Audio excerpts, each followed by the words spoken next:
Hi everyone! Manipulation has been coming up a lot lately. It's something that's really important to understand when it's happening and why it's happening, and also to be able to protect ourselves from. No one likes to be manipulated or feel that we have to do anything out of obligation. And now I'm talking in terms of a romantic relationship. So, in terms of like love and support, real love and help should be given as organically as strawberries in a strawberry field. It doesn't collect subtle debts against us, and it doesn't come back knocking at our door asking for payment. If you pick a strawberry and eat it, you love the strawberry, you're happy, you say thank you to the strawberry field if you're like me, and then you carry on about your day and you feel fueled and supported.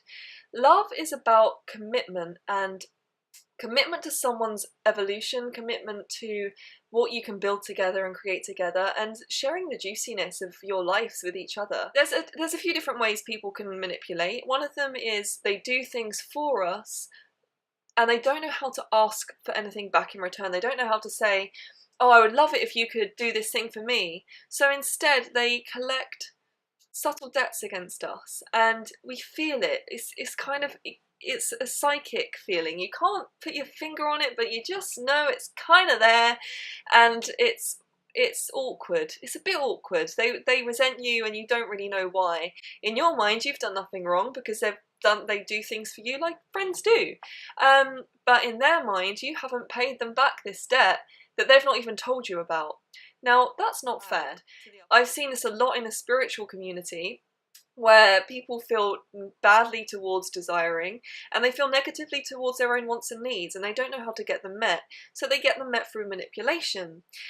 Now, manipulation means to make something putty-like, to mould, like a potter would mould clay to shape into the form of a pot and then fire it and boom, he's got his lovely pot, exactly how he wanted.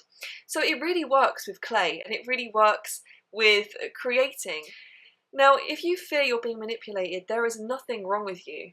What I've noticed is that people that are most prone to getting manipulated are often the kindest, most genuine, emotionally intelligent and smart people. What they tend to do though is walk over their own boundaries. They erode them. Now, in creativity and in art, we're often encouraged, and you'll hear this a lot, about breaking the boundaries, pushing the boundaries, exploding the boundaries. And that's fine if you're Mr. Brainwash and you're creating a brand new show and want to take everyone's breath away. But in human relationships, that same rule doesn't apply, because boundaries are really what make us who we are. They're what separate us from the world around us and show the world and ourselves what we're worth, what our values are, and what we want, which is really important. If you fear that you're being manipulated by your partner, then it's a good idea to start journaling your thoughts. Now, if they're the kind of partner that would even be offended or get scared by your journaling, then that's something to think about. In my personal experience, it doesn't help to label anyone the following terms: narcissist, sociopath, or psychopath. Now, it's true that we can all display types of these types of personality traits at any moment in time, and those traits might be more prevalent in one person than another, but we're not butterflies pinned to a board in an anatomy collection. We are ever-changing. You're ever-changing and evolving, and so is your partner, as is the world around us. We can never just be one thing all of the time. The only way that we can is if we're locked up and it's a very unnatural situation and we're not allowed to grow or evolve. Now, if you put them in any of those three categories that I warned against, then the problem is that you can start to feel really bad about yourself because you feel, why would I have chosen someone with those traits? Why would I have chosen to be with a narcissist? And that doesn't help you move forward. So rather than think of them as bad, see them as someone that is just trying to get their needs met. And they're getting them met in a negative way until they find a more positive way to get them met. That doesn't mean that you need to be around for them to take their aggression, anger, or manipulation out on you. You don't. You have to keep the good inside and not let bad in.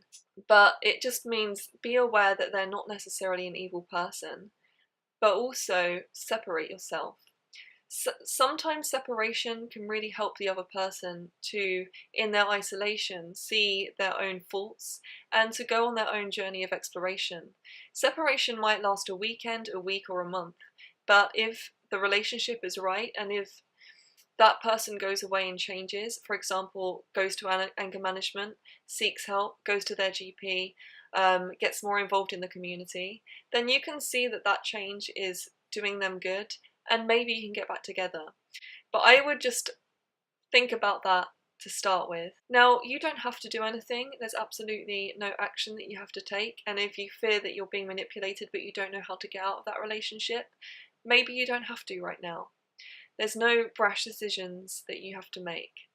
But remember that ultimately you are the one that you have to protect. You have to look after yourself. And in doing so, you'll be able to be more for other people, but you'll be able to be happy. I hope this has helped. If you have any questions, put them below. I love reading your comments. Peace out.